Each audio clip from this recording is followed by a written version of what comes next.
Are you trying to figure out how to maintain a stronger relationship with your partner? Do you struggle with maintaining the same level of spark or excitement as you did in the first year of your relationship? If so, then continue watching this video because I have some news for you.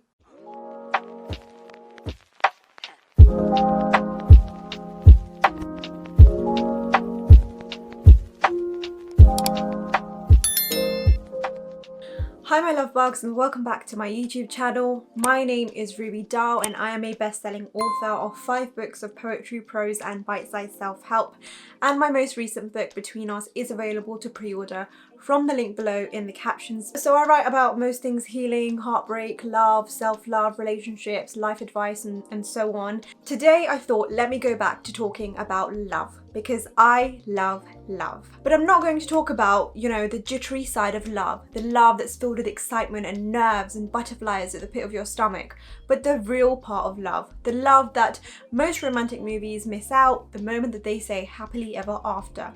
This side of love requires commitment and dedication. It requires hard work. It's the side of love that can often get ignored or become very boring if two parties do not constantly contribute to it as much as they did in the beginning. Let's get to the facts, okay? Love isn't enough. If you're the kind of person that's watched romantic movies growing up or read way too many romance novels like myself, you probably think that if you fall for someone and they fall for you and you have this undeniable experience and feeling at the pit of your heart for each other that can't be explained, then that's it. Once you found them, life is going to be great. But that's not usually the case. Maybe the excitement and the jitteriness will help push you through for the first few months and you'll have so many new experiences and adventures, but eventually reality will catch up to you. And when you reach that point where you realize that a relationship requires hard work, I don't want you to get scared and run away. I want you to be prepared for it. I want you to realize that that is what relationships are about. You need to understand that in order to make your relationship work, you and your partner need to put the time and effort into it, rather than just letting it flow by and think that it's going to work out by itself. So if you have been in a relationship for a few years or even for a few months and realize that it's kind of dwindling, how can you work on your relationship to rekindle the romance and the spark? Number 1. Go on dates. I don't know why dating becomes such a chore after the first year or two of being in a relationship. Why do dresses and dinner dates get replaced with sweatpants and joggers? Why does makeup get replaced with, sitting around and, not even washing your hair? I mean, don't get me wrong, you can chill without makeup 90% of the time. It's okay because you're comfortable with each other now. But why have you stopped making effort? Why have you stopped planning dates? Why have you stopped getting ready for each other to go out and enjoy an evening together? You can stay at home for as long as you like. You can plan your dates at home if you want to, 1 day or 2 days. But you do need to date each other. You do need to put effort into each other. Don't stop dating just because you're together now. Continue making effort, because if you stop dating one another, then the magic is going to start dwindling. One way to do this is to think about the dates that you went on in the first 6 months of when you were seeing each other.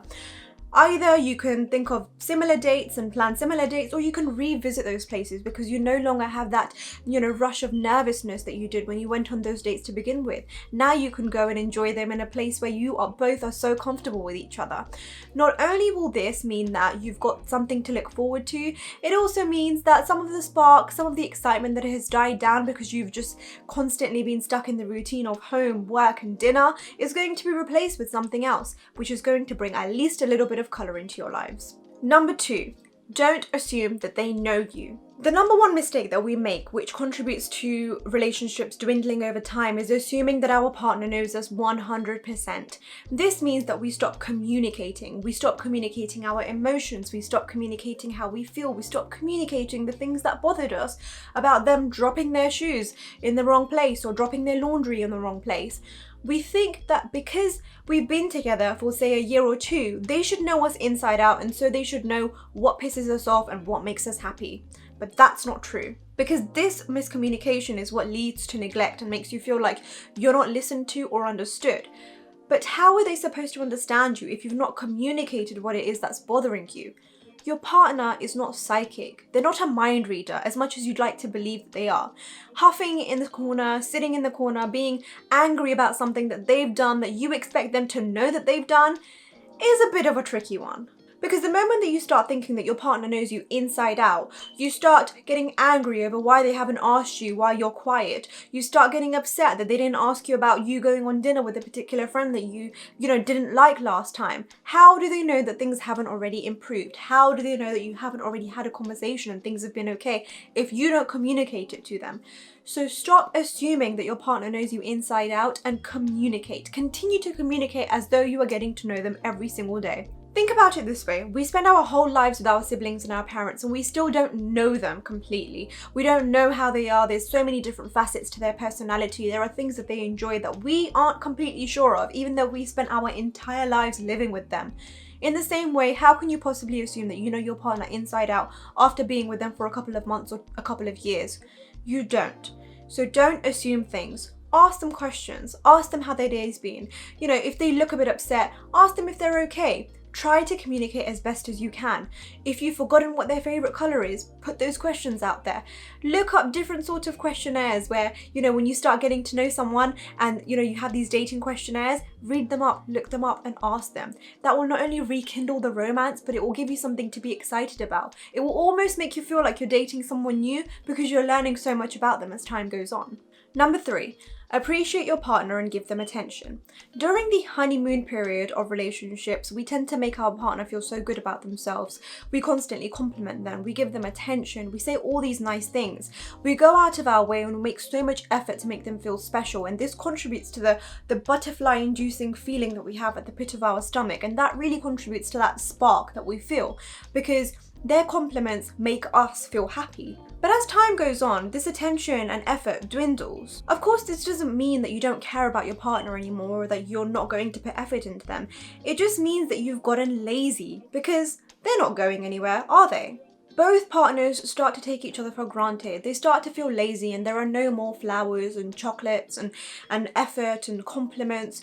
And they just get to a point where you're not making the other person feel good anymore. A study was carried out in 2017 by researchers in the University of Utah and the University of Toronto, and they found that one of the main reasons why couples fell apart was because one or both of the partners felt that their partner was not making as much effort or appreciating them as much anymore. This contributed to them not feeling loved or cared for. Instead, they felt that they were taken for granted. That's huge. Because it's not just about gifts or material things. It's about physical attention and emotional attention. It's about holding their hand when you're sitting in the car or putting your arm around them when you're watching a movie. It's about giving them flowers and chocolates, complimenting them when they look good, or just telling them, I appreciate you. It's not that they need a reminder. It's not that they need to be constantly told that you care about them, but that it's nice to. It's nice to be told that you're loved and you're appreciated. This will inevitably contribute to them having more feelings of love towards you. It stimulates that little butterfly-inducing effect because you make them feel happy, and so they associate their happiness with their thought of you. Number 4, learn their love language. If you haven't already, this is something that I would 100% recommend is, firstly, watch my video on love languages. Secondly, learn your partner's love language, because treating them well, giving them attention, going out of your way to date them can only take you a certain level. You have to learn what makes them feel loved. Every single person's love language is very, very different. To the point that no matter what you do, no matter how much effort you put in, if you don't love them in the way that they understand love, their love bucket will always feel empty. So please take the quiz. Please make them take the quiz. Please actively try to figure out what it is that makes your partner feel loved and love them in that way. If you don't really understand how love languages work, just understand them in languages such as English, Spanish, French, and German. If I speak English and that person speaks German, I can't really communicate with them in English. I need to learn their language in order to communicate with them, in the same way they need to learn my language in order to communicate with me.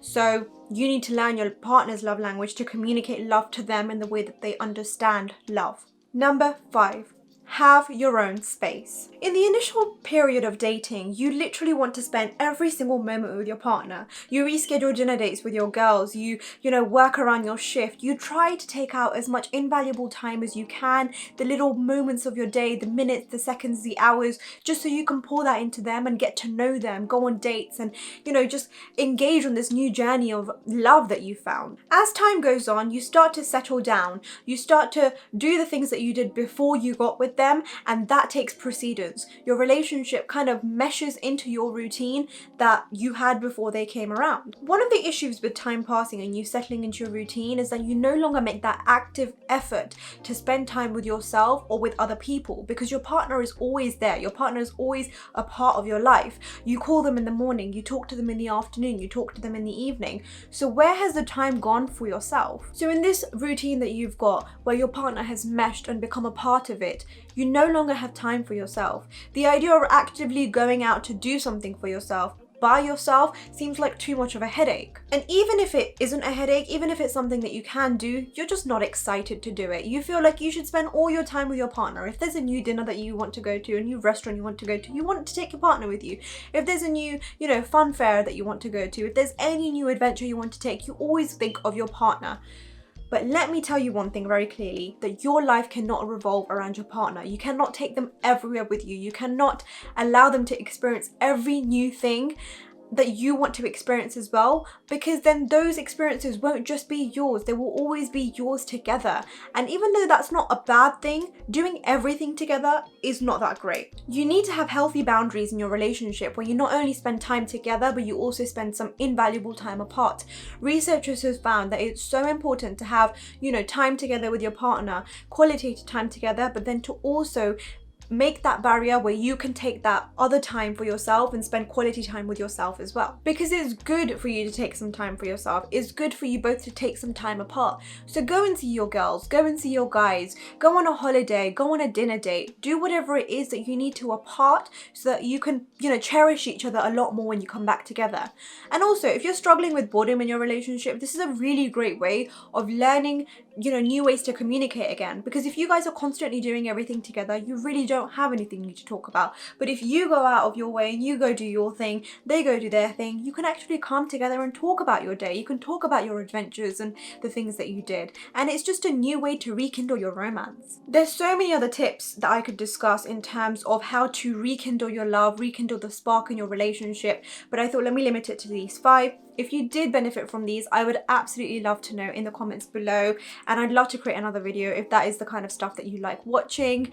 If you like this video, please like, comment and subscribe. Please share, and I will see you all next week.